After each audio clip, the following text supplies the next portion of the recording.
सुषमाताई अंधार यांनी त्या संदर्भातलं वक्तव्य केलं आहे की तो काळा पैसा पांढरा करणारा व्यक्ती आहे, त्यामुळे त्यांच्या नावाने कोडमध्ये नावं कदाचित लिहिली असतील.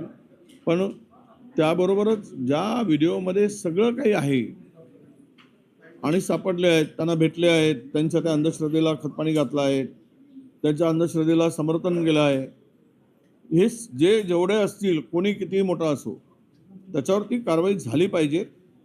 केवळ चाकणकरावर कारवाई झाली म्हणजे कारवाई पूर्ण होत आहे असं नाही. इतर दोषी आहेच, त्यांच्यावर काय कारवाई करायची ते सुरू आहे, त्यांना नोटीस दिलं आहे.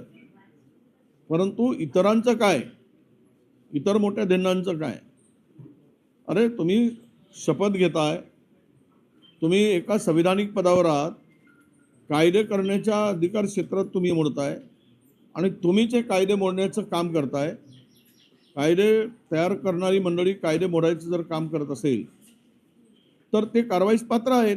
ते मंत्री असू देत, आमदार असू देत, त्या सर्वांवर कारवाई झाली पाहिजे. आणि घरात एक महाराष्ट्राला लागलेला कलंक होत आहे ही घटना म्हणजे.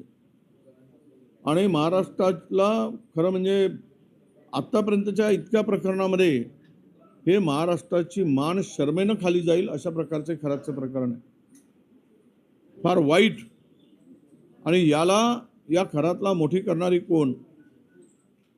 तर राजकारणी, प्रशासनातील मोठे अधिकारी यांच्यामुळे तो खरात मोठा झाला. मग हे कारवाईपासून दूर कसे?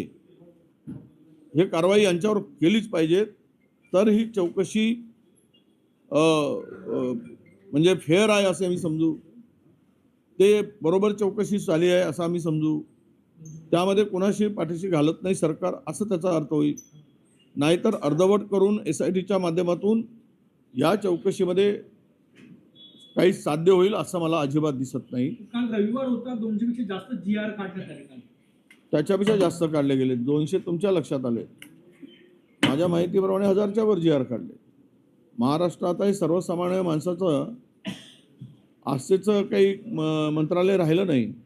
लोकांच्या सर्वसामान्य माणसाला न्यायाचं केंद्र आता ते काही मंत्रालय राहिलं नाही.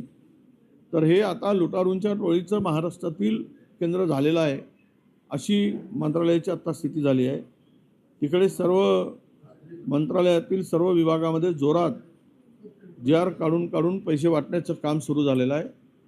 10% तर 20% कमिशन सर्रास घेऊन बिलं काढली जात आहेत आणि नवीन GR काढून जो बजेटमध्ये आलेल्या पैशाची विल्हेवाट पद्धतशीरपणे लावली जात आहे. रुपाली चाकणकरची चौकशी होणार आहे, CAची चौकशी केली जाणार आहे, आर्थिक व्यवहार कशा पद्धतीने सगळे फिरत होते याची चौकशी केली जाणार आहे. नाही, असं आहे की CAची चौकशी झाली पाहिजे. काळा धन पांढरा झाला किती झाला आहे ते झालं पाहिजे.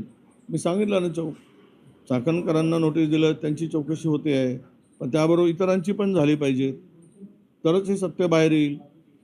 आणि CAची चौकशी, कारण तिथे एवढा मोठा पैसा आला कुठून? आज 1500-2000 कोटीची प्रॉपर्टी आहे असं म्हणतात. तर हा पैशाची स्रोत शोधला पाहिजे. कुणाकडून आला, कसं गेला, यापेक्षाही मोठा होईल. मला जर यामध्ये संपूर्ण खोलवर जाऊन चौकशी केली तर मला वाटतं की मंत्रालयातील अर्धे लोकांनी पांढरे पैसे करून देण्यासाठी खरंचचा वापर केला असेल, हेही पुढे सिद्ध होईल.